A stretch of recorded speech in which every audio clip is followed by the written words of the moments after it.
चल गया। मैं एक दिन एक पाकिस्तान का चैनल, मैं ये पाकिस्तान वाले चैनल, मीडिया चैनल खूब देखता रहता हूँ, मनोरंजन ठीक होता है उधर थोड़ा। अरे मेरी क्या वो पूरा ही बचपन उधर बीता हुआ पाकिस्तान वाले बॉर्डर पे, तो वो उधर की चीजें मुझे थोड़ी अट्रैक्ट सी भी करती है थोड़ी, यार उधर के बारे में अपने को पता होना चाहिए। तो मैं एक दिन एक कोई उनका न्यूज चैनल देख रहा, न्यूज चैनल था जिसमें एक लड़की है, वो एक कार्यक्रम होस्ट कर रही है, दो हिस्टोरियन बुलाए हुए हैं, और उनके हर चीज में फनी वे के अंदर ही बोलते रहते हैं वो सब। तो दो हिस्टोरियन आए हुए हैं, तो वो लड़की कहती है कि आप जानते हैं आज हम किसके बारे में जानेंगे? आज हम जानेंगे पृथ्वीराज चौहान के बारे में। तो वो जो बंदा बैठा होता है उधर, हिस्टोरियन बैठा होता है, वो कहता है हाँ अब आपको ये इतिहासकार महोदय बताएंगे कौन था पृथ्वीराज चौहान। और वो कहता ओ बड़ा जंगजू बंदा सी। जंगजू युद्ध लड़ने वाला ना, जंग मतलब क्या हो गया युद्ध। ओ बड़ा जंगजू बंदा सी। नहीं वो कहती है हम पढ़ेंगे मोहम्मद गोरी के बाद, पृथ्वीराज चौहान मोहम्मद गोरी के बाद, हम मोहम्मद गोरी के बारे में पढ़ेंगे। तो मोहम्मद गोरी के बारे में बताए कौन? मोहम्मद गोरी, ओ बड़ा जंगजू बंदा सी। तो वो कहता है क्या है उसके बारे में बताओ।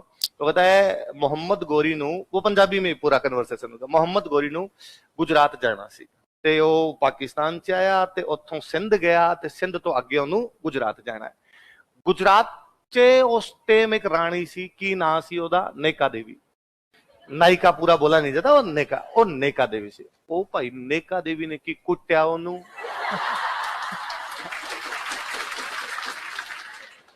फिर गोरी उस रास्ते तो कदे नहीं गया, एत की उन्हें रास्ता चेंज करता, एत की वो पंजाब होके गया।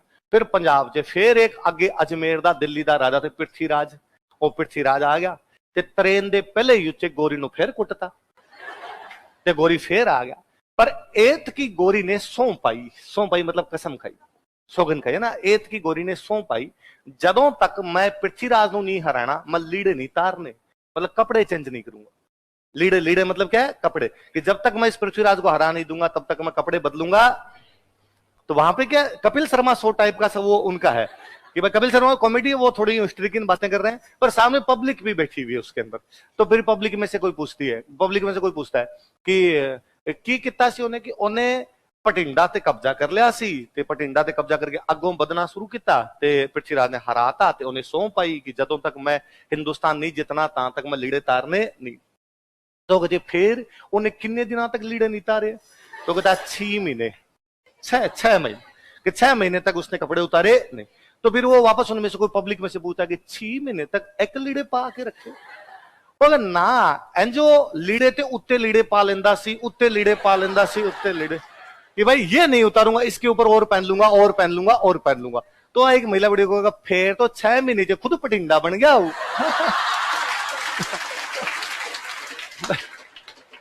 6 महीनों में तो 180 कपड़े हो गए, तो खुद ही पटिंडा बन के घूमता, एक शहर बन के तो खुद ही घूम रहा होगा कि 6 महीने से तो पटिंडा बन गया। फिर क्या ये की ट्रेन का दूजा युद्ध होया, पृथ्वीराज लड़ा सी, पर उन्होंने हरा तो फड़ लिया, फड़ के उन्होंने मारता। तो मुझे लगता है पाकिस्तान वाले भी नायिका देवी की बात करते हैं, वो भी जानते हैं कि नायिका देवी ने रास्ते चेंज करवा दिए थे। नायिका देवी हमारी वो महान महिला थी, काइंद्रा युद्ध के बारे में वो जानते हैं, अपने वाले बाईपास मार जाते हैं। अच्छा, गजनी वाले कई सालों से ट्राई कर रहे थे, गजनी पड़ता है अफगानिस्तान में, उनका रूट ये था कि वो अफगानिस्तान से घुसते पाकिस्तान, पाकिस्तान से घुसते पंजाब, पंजाब से घुसते राजस्थान, और राजस्थान से जाने की कोशिश कर रहे थे गुजरात। उनको फाइनली लूटना क्या था? गुजरात, लेकिन उनकी पार नहीं पड़ रही। और हम देख रहे हैं लगातार, हम पढ़ते हैं कि गोविंद थर्ड ने भीम फर्स्ट के साथ में मिलके और गजनवी का मार्ग रोक दिया। पढ़ा था हमने पढ़ा था कि उधर से कोई दुर्लभ राज थर्ड जो है वो इब्राहिम को रोक देता है, कोई जो आपका विग्रहराज थर्ड जो है वो साहबुद्दीन को रोक देता है, कोई पृथ्वीराज फर्स्ट जो है वो बगुली शाह को रोक देता है। हम पढ़ रहे थे कि कोई अजय राज है जो बाद में उधर कहता है मैंने गर्जन मतंगों को हरा दिया है, कोई अरुणो राज जो कहता है तुर्कों को पीट पीट के मैंने झील बना दी आना सागर, कोई विग्रहराज चतुर्थ है जो कहता है कि है ना मैं खुसरो शाह को हरा दिया, मैंने उनको मार पीट के अटक के पार भगा दिया, और मैं चाहूंगा कि उनके वंशज भी कभी भी अटक क्रॉस करने ना पाए। ऐसा था। तो उनको पता चला राजस्थान वाले रूट से जाना संभव, इसलिए गोरी दिमाग लगाता है, गोरी लगा रूट चेंज किया जाए, अपने रूट ये पकड़ा दे, अफगानिस्तान से पाकिस्तान, पाकिस्तान से सिंध, पहले क्या आते थे पाकिस्तान से पंजाब, पंजाब से राजस्थान घुस के गुजरात, अब बात चेंज, अफगानिस्तान से पाकिस्तान, पाकिस्तान से सिंध, सिंध से सिरोही, सिरोही से गुजरात, तो बीच में चौहान तो क्रॉस ही हो जाएंगे, बाईपास मारेंगे। राजस्थान में अपने को जाने की आवश्यकता ही नहीं। एक तो गोरी अपना रूट चेंज करता है, गोरी कहता है इस रूट से चलेंगे, इस बार अपने गुजरात लूटेंगे। फिर गोरी को यह भी पता चला कि गुजरात का राजा इस समय बच्चा है मूलराज, और एक महिला शासन संभाल रही है। महिला क्या ही करेगी अपना, और आराम से जाके लूट पोट के आ जाएंगे वहां से। तो गोरी अफगानिस्तान से घुसता पाकिस्तान, पाकिस्तान से सिंध, इधर नायिका देवी पूरा संभाल रही है। नायिका देवी को पता चला कि उधर से कौन आ रहा है लड़ाई करने के लिए। नायिका देवी इस बात को जानती थी कि गोरी की सेना बड़ी और अपनी सेना छोटी, इसलिए नायिका देवी दो दिमाग लगाती है। एक तो कहती है जब भी अपनी सेना कम और दुश्मन की सेना ज्यादा हो तो मैदान में नहीं लड़ना चाहिए, पहाड़ों में लड़ना चाहिए। क्या लड़ना चाहिए? पहाड़ों में लड़ना चाहिए, क्योंकि पहाड़ों में दुश्मन की पूरी सेना एक साथ नहीं आ पाती, थोड़ी थोड़ी सेना आएगी, थोड़ी थोड़ी सेना आएगी, थोड़ी सेना का मुकाबला थोड़ी सेना से किया जा सकता है। नायिका देवी ये भी जानती थी कि गुजरात अकेले की पार नहीं पड़ेगी, इसलिए आस पड़ोस के राजाओं को अपने पक्ष में बुलाया जाना चाहिए। नायिका देवी गुजरात से निकलती है, पाटन राजधानी इनकी। राजधानी कौन सी है? आपने पढ़ते पाटन के गवर्नर जफर, पढ़ते हैं सर बुलंद खान को। अहमदाबाद का जो गवर्नर था सर बुलंद खान, तो अहमदाबाद के पास में जगह पड़ती है, जगह का नाम क्या था? पाटन। पाटन राजधानी है इनकी। पाटन से नायिका देवी आती है सिरोही। कहां पर आती है? और ये आबू की पहाड़ियों में गांव, उस गांव का नाम है काइंद्रा। क्या नाम है? आबू ढलते उधर काइंद्रा गांव, वो काइंद्रा की पहाड़ियों में अपनी सेना लगाती है। और वो फिर पास पड़ोस के राजाओं के साथ देने के लिए। पड़ोस में कौन? आबू। आबू के राजा धारावर्ष परमार कौन है? आबू मतलब सिरोही। फिर सिरोही से आगे जालोर, जालोर का राजा कीर्तिपाल सोनग्रा कौन है? फिर आगे पाली, पाली में तब नाडोल, नाडोल का राजा कैलहन चौहान कौन है? आस पड़ोस के पाली, जालोर, सिरोही के राजाओं को दिए मेरा साथ देने के लिए हो। तो उसका साथ देने के लिए कौन कौन गए?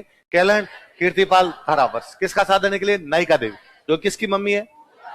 किसके खिलाफ लड़ने के लिए जा रही? गोरी बड़ा कॉन्फिडेंट, गोरी को लगा महिला तो क्या ही लड़ाई करेगी मेरे से, और मैं आराम से गुजरात को लूट सकता हूं। पर गोरी जानता नहीं था कि इस बार हालत खराब होने वाली है। गोरी घुसता है इधर, जैसे वो आबू वाली घाटी क्रॉस करता है, आगे काइंद्रा के मैदान में चालुक्य और ये चौहान और परमार सब मिलके खड़े थे। गोरी को क्या भयंकर कूटा इन लोगों ने, धोतियां खोल ली थी। नायिका देवी तब भयंकर हराती है कि गोरी के दिमाग से ये तो निकला कि महिलाएं होगी तो मैं जीत सकता हूं। तो आप राजस्थान वीरांगनाओं की धरती है, अपना इस मामले में बड़ा गजब का इतिहास रहा है। मैं हमेशा हंसता हूं, गांव में है ना किसी से कोई लड़ाई होती है ना, भाई हमारी किसी से लड़ाई हो गया और किसी से लड़ाई हो गई, तो गांव में एक मुख्य डायलॉग होता है कि हमसे पंगा लिया ना तो रास्ता भुला देंगे। क्या भुला देंगे? तो तुम्हारे दिमाग में निकाल के फितूर दिमाग निकल ना, हमसे पंगा लिया रास्ता भूल जाएगा इधर आने जाने का, तू कह रहा लड़ाई कर लूंगा।